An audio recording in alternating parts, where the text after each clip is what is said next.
Depuis les années 70, Senlis possède d'anciennes friches ferroviaires. Longtemps inexploitées, ces terres attendaient une nouvelle vocation. En 2002, la ville les rachète à Réseau Ferré de France pour en garder la maîtrise. En 2009, le départ du 41e régiment de transmission entraîne la perte de 1200 habitants et de 650 emplois. Cette crise affecte fortement l'activité économique, les écoles et le dynamisme de la ville. Pour stabiliser sa population, Senlis doit construire 50 logements par an. Face à ces enjeux, le choix d'un écoquartier s'inscrit dans une stratégie de renouvellement urbain et de lutte contre l'étalement. Une vision, faire la ville sur la ville. Préserver les espaces naturels, les terres agricoles et respecter le patrimoine. Un écoquartier, c'est un projet global. C'est un quartier qui doit bien sûr raisonner pour lui-même, mais avant tout par rapport à ses voisins, à son environnement. C'est vraiment une notion d'équilibre en écoquartier. On doit vivre ensemble, on doit vivre avec son environnement, on doit vivre dans son époque. Et donc c'est ces trois éléments-là qu'un écoquartier prend en compte: le site, le climat, on va dire, la société et puis son devenir. Dans des territoires de l'industrie ou ferroviaires comme ici à Senlis, il n'y avait pratiquement pas d'espace structuré de la nature. Aujourd'hui, cet écoquartier a permis de reconstruire la ville sur elle-même, de redonner un certain nombre d'offres, de programmes, mais surtout de reconditionner et de remettre à la vue de tous et au parcours de tous un certain nombre de rues, d'espaces publics, de parcs, de lieux finalement de détente qui vont être cette respiration nécessaire pour l'installation des constructions. Je m'appelle François, ça fait 7 mois que je suis à écoquartier. L'avantage, c'est qu'on est près du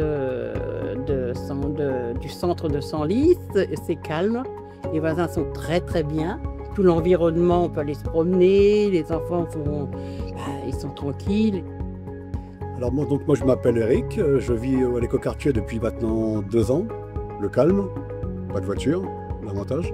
Les voitures sont au parking souterrain, l'environnement, c'est-à-dire la voie verte, pour les balades, faire du vélo, pour rire. La voie verte fait quand même 6 km de long. Donc vraiment, on est pas au paradis, mais presque. L'écoquartier s'adresse à tous les Senlisiens. Personnes âgées dont la maison est devenue trop grande, jeunes actifs, les familles, mais aussi nouveaux arrivants attirés par un territoire dynamique. Il intègre une offre complète. Logements sociaux dans la limite de 20%, logements intermédiaires et résidences en accession. Sans distinction visible entre social et privé, ces espaces favorisent la mixité intergénérationnelle avec des activités, des commerces et des professionnels de santé. Un écoquartier est censé répondre à des besoins divers, d'habitat, d'environnement familial, de situation sociale ou professionnelle. Les gens qui veulent rester à Senlis pourront retrouver à proximité une offre d'habitat moderne, contemporain, différente de celle qu'ils auraient pu trouver dans le parc existant. Mais il s'agit surtout de répondre aux évolutions de notre société. C'est vraiment cette notion du vivre ensemble qui est mise en avant. Avoir un écoquartier, c'est quelque chose qui donne une nouvelle manière d'habiter dans une ville. Alors l'inconvénient pour l'écoquartier, c'est qu'il y a beaucoup de gens qui critiquent le quartier, c'est le cas de le dire, qui ne nous ont jamais vus d'ailleurs. Et l'avantage, c'est quand ils viennent voir, ils changent d'avis. Mais tous, vous voyez. J'ai jamais vu une personne qui était jamais venue et qui est venue visiter, qui a dit « Ah, franchement, c'est pas terrible ». Non, c'était vraiment le contraire. Donc venez nous voir et puis vous pourrez constater. Un écoquartier, ça a un certain nombre de devoirs et d'obligations à respecter, notamment par rapport à son côté frugal dans la consommation des sols, des matières. On va travailler sur l'eau, on va travailler sur les matériaux de construction, on va travailler sur la nature en ville, et donc tous ces éléments-là sont des données collectives. Après, l'écoquartier va donner des exigences sur les constructions, le côté, on va dire, individuel de chacune des opérations.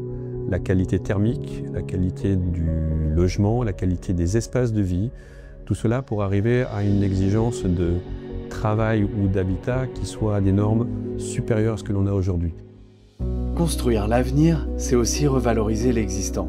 400 logements anciens feront l'objet de rénovation dans le cadre de l'opération programmée d'amélioration de l'habitat, renouvellement urbain et du programme national Action Cœur de Ville. Ce dispositif apporte des aides financières et un accompagnement pour faciliter les travaux de rénovation. La population de Senlis a connu une évolution modérée entre 2015 et 2023, passant de 14 000 à plus de 15 000 habitants. L'objectif est de retrouver, sans le dépasser, le niveau d'avant 2009, environ 17 000 habitants. Une maison de l'habitat et des projets ouvrira bientôt à la mairie. Tous les modes d'habitat y seront présentés dans un lieu d'information dédié. Ouvert à tous, ce lieu permettra à chacun de mieux comprendre, choisir et préparer son installation à Senlis.